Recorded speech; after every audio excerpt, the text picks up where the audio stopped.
On the evening of April 14th, Lincoln attended a performance of the play Our American Cousin at Ford's Theater in Washington, D.C. The theater was packed with an audience, including the First Lady, Mary Todd Lincoln, and several other prominent figures.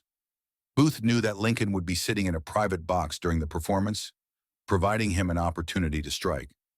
Booth entered the theater under the pretense of being an actor, as he had performed there many times before.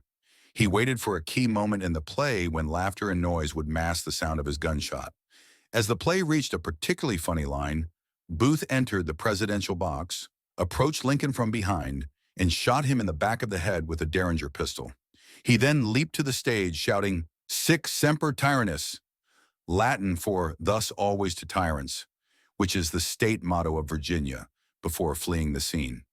John Wilkes Booth assassinated Abraham Lincoln primarily because of his staunch Confederate sympathies in opposition to Lincoln's leadership during the Civil War.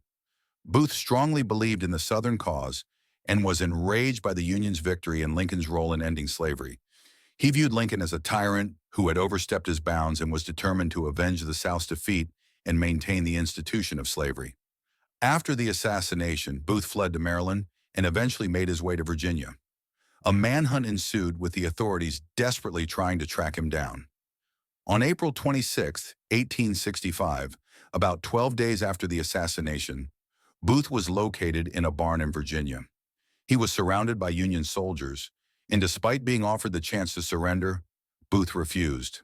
The barn was set on fire to force him out, and when Booth attempted to escape, he was shot in the neck by Sergeant Boston Corbett, one of the soldiers. Booth died from his wounds a few hours later.